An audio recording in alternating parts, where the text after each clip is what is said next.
Jesus Christ, what the hell is this? Hello, my snacks. Welcome back. My name is Jack. Folks, I hope you're ready to feel rest assured about any insecurities you may have in terms of being a sane partner in a relationship. Because as weird as some of these updated stories I've found over the last week are, this one certainly takes the cake. I created a 1-to-1 scale puppet version of my boyfriend and showed it to him during foreplay as a joke. Now he hasn't texted me in 12 hours and I'm starting to get worried. How do I get him to text me back? The title pretty much says it all, but here are some more details. My boyfriend of 6 months and I have had a pretty cut and dry relationship up to this point. I've always been what some people would call quirky, so pranks are sort of my bread and butter. He, John, has expressed that he really likes this part of me, and I'm just happy to be with someone who can handle all of my zest.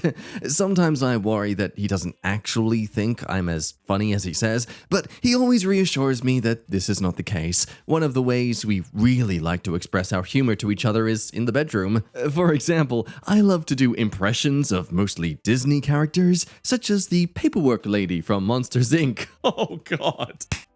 Wazowski, have you heard of the grapefruit trick? Now, he sometimes does them too, but he's not that good at voices. So here's where I think I may have taken it too far. I recently bought a sewing machine to try and make cosplay costumes and stuff, but something dawned on me as I was messing around with it. This was the plan. We oftentimes start it all with a habitual back rub massage sort of thing, and we switch off. And then we progress into French kissing, and then full-blown you-know-what. Now, one very important fact to tell you is that John does in fact wear glasses, so I will usually make a point to take them off and put them on the table for safety. During this particular romp in the hay, I got a really funny idea about how to take his glasses off next time, and I couldn't stop laughing. He asked me what I was laughing at because he had some insecurity about his appearance, but I assured him that it was nothing like that. We had our fun, and John went home, but all I could think about was this plan. So the next day, I went to the fabric store and bought a bunch of skin-colored felt and wireframing and cotton and got to work creating a Muppet-style version of my boyfriend to put his glasses on next time we started getting dirty style.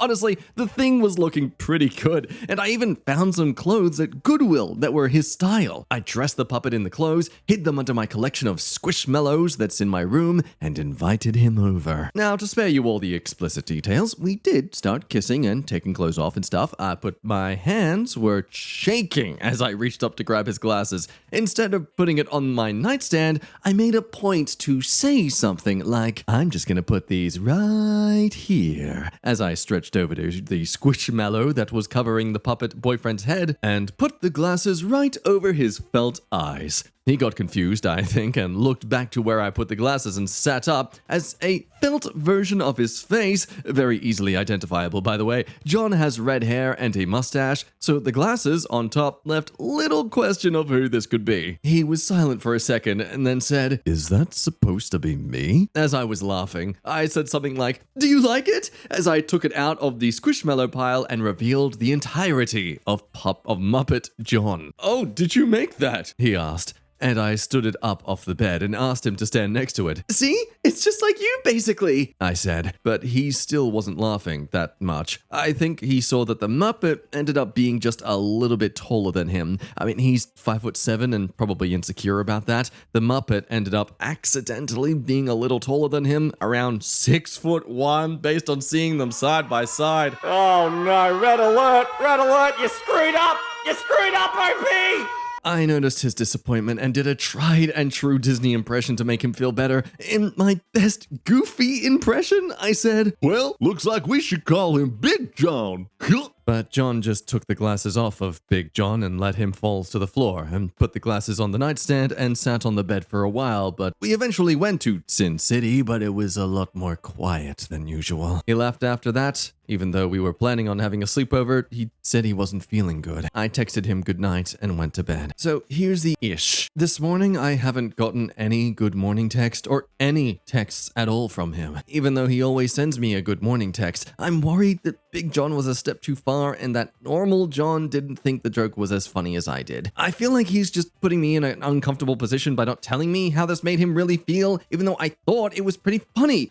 Is this salvageable or am I screwed? Well, definitely not in the way you normally like to be. So many natural responses here. Girl, what the frick is this? There was actually many people who didn't even believe this post was real. Like, there was actually quite a lot of comments here. But nope, Opie later uploaded photos of the puppet, and there it is. There's the stud. Now, I have absolutely zero sewing skills myself, but I can't help but feel slightly unflattered if someone would make a doll of me looking like that. I mean, damn, just tell me you want me to wear a paper bag in the bedroom. Yeah, if a girl made a life-size doll of me and then did a Disney voice to diffuse the tension of being weirded out by the doll, I think my brain might actually shut down completely. I honestly have no mental map for what my reaction to that would be. Now, there was a lot of back and forth with this, mostly just either how insane this was or how much of a stick in the mud the boyfriend seems to be about this. I mean, it's not like you were expressing any preference or like, I want you to watch as I play with this doll tonight, John. And in case there's any theories that maybe OP was subconsciously expressing her desire for a taller man, in a large comment to defend the fact that the doll wasn't to spice up their bedroom life, she talks about how she merely just overestimated the felt pieces for the leg. You know, all three of them. So this isn't a case of her trying to imply like, hey, you'd be so much hotter if you were taller. No, she literally just wasn't caring about being fully accurate. Now, what's interesting is that the mods of the subreddit itself removed the entire post because they didn't believe it. That was until OP made their own update on their own profile, sharing the pics of the actual puppet, and yes, the mods did apologize for removing it in the first place. So okay, the update was a week later, so it's been a wild couple of days or so, and I've been honestly a little depressed at the negative reaction from everyone. After my boyfriend John left after we did the no pants dance in front of the puppet, Big John, he didn't text me for like a day and a half. I was really starting to get worried and believed some of the comments that I was a serial killer.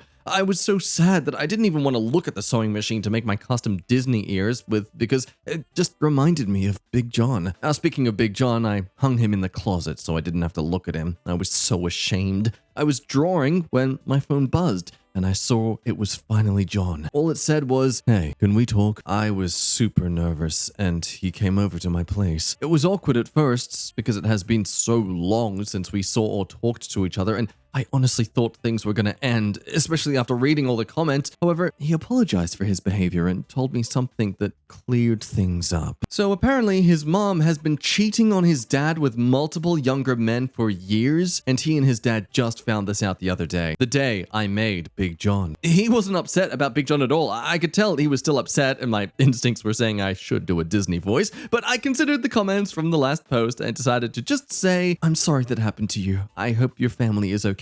Aw, come on. At least offer your condolences in a Mickey Mouse voice. Oh, John, I'm sorry that happened to you. Emily, please, can you take this seriously? I've never been more serious. Where's your mommy? I'll beat her ass. Then the most surprising part, he said, I'm sorry too. And then in his adorably not very good singing voice sang, Big John never bothered me anyway. I have something for him actually. And brought out one of his favorite slap bracelets that his mom got him as a kid. He pulled me into a hug and we danced like we were Cinderella and Prince Charming boyfriend and girlfriend. He tried to dip me, but he's not very strong, so it created a funny moment where we kissed and then he led me to my royal suite and well, yeah, you can probably guess the rest. We got on the bed and normal John had some smears on his glasses after kissing. He asked if there was anywhere or anyone he could put the glasses on. I brought out Big John and his hand fell off, but it was like a fairy tale romance when normal John placed the glasses on Big John's cute nose. So for now, it seems like a happy ending. I'm sorry I didn't post any pics with the original post, but after seeing John's reaction, I was so embarrassed, and some of the comments were so mean that I wanted to just destroy Big John and never think of him again. But there were some very kind people who sent me private messages that made me feel a lot better and proud of my quirkiness, which could very well be autism, as some commenters have started. I'm getting a test in a couple of weeks. Also, stop thinking I would use Big John for the devil's tango. He is strictly an awesome way for normal John to have somewhere to put his glasses. So all in all, a happy ending. A satisfying tale of the romantic relationship of John, OP, and the cock. And now for a story that began 2 years ago with a recent update as early as this week. I'm marrying the man I met on Pornhub. So I, 24 female, started making adult content in 2018. To be honest, it was purely from my low self-esteem and depression. I just wanted to feel validated, so I started posting there and later moved to Snapchat too. I was fully talking and sending images with hundreds of men, and I was living for the attention. I honestly enjoyed the conversations more than the actual intimate sending of dirty messages. Sorry, really trying to get over the demonetization threats of the videos. Either way, this only lasted up to mid-2019 when I got too depressed to even make content. I stopped answering people and everything died down. I didn't delete anything since it was still making revenue. But one day, around December 2019, a dude texted me on Snapchat. Unlike the majority of dudes, it wasn't a snap of his willy. He was showing me his cats. I have a soft spot for animals, so I had to answer. Then I realized he had texted me months before, but it was when I stopped. I told him that I don't send dirty things anymore, so he could just stop texting me, but he said he didn't care and just wanted to talk. Apparently, he found my page on Pornhub and wanted to shoot his shot on Snap. I was very lonely at the time, so I enjoyed talking. We started talking almost 24/7. He was funny, cute, and very kind. Later in 2020, we started dating long distance. I was balling so hard. It's crazy now that I think about it. Up to this point, I haven't told anyone I was talking or dating him. I eventually told my family I was in a long-distance relationship, but I lied and said we met on Reddit, and since most of my friends and family don't know a lot about Reddit, they believed it. Now, we eventually met in person at the end of 2021, and I got the confirmation I needed that I was fully in love with him. He was so handsome and so good with my family and friends. Also, even if you don't believe me, we were both virgins. I was just a horny virgin wanting attention. We were each other's first time. He had to go back to his country, and I realized how crazy attached I was to him. He later proposed on mid-2022, and we're getting married in December this year. I still can't believe I found the one in the worst time of my life. We were both depressed and lonely and desperate for attention, and eventually found each other in a Schmidt hole. Now we're both better and so happy, but I can't tell anyone our story, so I just wanted to tell the strangers here. Now, as much as we want this to be a happy story, there is some valid concern here, especially as OP clearly just admits their main drive for each other was purely based on the fact they were lonely and desperate. I mean, if you're dehydrated enough, even pee can seem like fresh water. And comments warn about this sort of thing too, that they should at least try to live together first. But OP does point out that they actually did live together for a little bit, and no problems came about. And there were other times where they're going to be living together for a while as well, so while they have settled on the idea of getting married, they still clearly are trying to tick all the boxes first. Now, I do love this comment as well because, I'm sure it was just a friend. It was a friend who went through this situation, folks. I have a friend that fell for a content creator on one of those sites. He was never sure she actually liked him, but he still talks to her after she got off the site just about life and stuff. How were you able to trust each other's intentions? For the friend, of course. Not for the person commenting, folks. Now, simps, listen up. I think it was the fact that he didn't try to get stuff from me. Like, it never came from him to smext or exchange pictures. He genuinely just wanted to talk. Also, I wasn't able to fully trust him until I knew a lot about him. I knew all his personal info, home, a family, and feelings. It's difficult to trust someone online when you don't even know their real name. And finally, he opened up a lot. He was transparent on his original intentions and his history online and with cam girls in general. I guess he's either fully transparent with me or he's playing the longest lying game in history. So that's where things were left for 2 solid years up until just 8 days ago, where Opie comes back with an update. So does he end up becoming a creep? It's been almost 2 years since I first posted about the story of how I met my now husband. I know some of you were worried about me and his intentions, or thought that this might end up bad since we didn't know each other for long, but I'm here to tell you all now that I've never been happier in my life, and this was truly one of the best decisions I could have ever made. As I said in my original post, we got married in December 2022. We had a small but beautiful wedding, and he moved into my country. Not gonna lie, it was amazing seeing how he was so willing to leave his country behind to be with me. A lot of you warned me he could be a passport bro trying to get a third world country wife to go back to his country to serve him. But quite the opposite. He left his very comfortable life back home to live with me in my little third world country, but damn, we're happy. As of now, we're just enjoying life here, living the best and happiest moments we both could have wished for. I won't lie, I still struggle with things about our pasts, but we work them together and has never actually affected us. All of this to say, there's hope for everyone. My whole life, I thought I was someone that couldn't be liked by anyone. I always was the fugly of the group, and my mental health was on hell, but at the end I can say it can get so much better. So hooray, a happy ending for OP. One of the rare cases where someone they've met online doesn't turn out to be a total nightmare to deal with. Happy eternal happiness to them, and I look forward to someone taking this and turning it into a weird, uncomfortable version of How I Met Your Mother, but in this case, How I Met Your Dad. Now, this one's a wild ride from a month ago, but trust me, extremely satisfying. Filing a restraining order against a crazy cat lady, but she's the real victim. So a year ago, my sister, who has autism and other cognitive and physical disabilities, was having trouble adjusting to her move to my city from my parents' house. They aren't able to care for her anymore, and wanted a cat for emotional support. She found a posting for a cat that needed rehoming as it was attacking the other, as it turns out, many other cats in the home. I went with my sister to pick up the cat and met her owner. Let's call her Kraken. Firstly, the Kraken's house smelled so badly of cigarettes and cat feces that I had to go outside a few times during the visit to keep myself from retching. The Kraken originally was going to drop the cat off at my sister's in a couple of days, but I offered to take her now and save the trip. She agreed, no hesitation, and she got the cat's things. 2 days later, the Kraken went to my sister's place to get the cat carrier and invited herself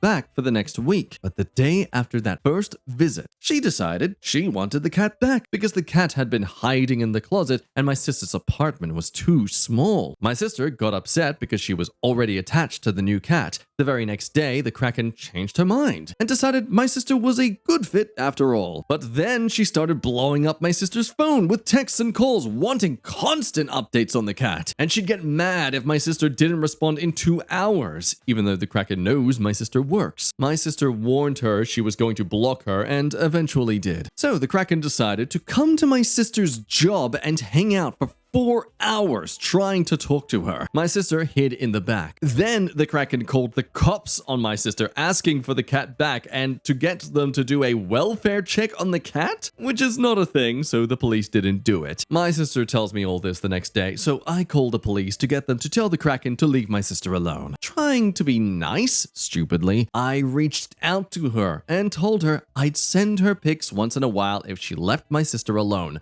because her behavior was giving my sister panic attacks and hives, while the Kraken kept crying about how the cat was her child and she was its mother, and she was heartbroken. Now, things were fine for a couple of weeks, but then, when I didn't respond fast enough, the Kraken got her sister to reach out to mine. So then I had to tell the sister to stop, which she did. She thought the Kraken was being crazy too, and blocked Kraken. Now, a quick version of the next year. The Kraken persisted. She found my sister and I on different social medias. We'd block her and she'd find another one. In October, she somehow found a former employer of mine and tried to convince them to put me in touch with her for an emergency. The last straw was when she came into my sister's job again this last week after we've had the police tell her 3 times to leave us alone. She called my sister and cried and begged for photos. My sister was freaked out and showed her 2 pictures to get the lady to leave. Then the Kraken hugged her, despite my sister twice telling her not to. She doesn't like being touched. Let's remember too, it's been a year at this point. A year since this cat has found a new home, and she's still acting like the cat just left yesterday. I was livid. I unblocked Karen and called her. I'm not proud, but I get super defensive when it comes to my sister, so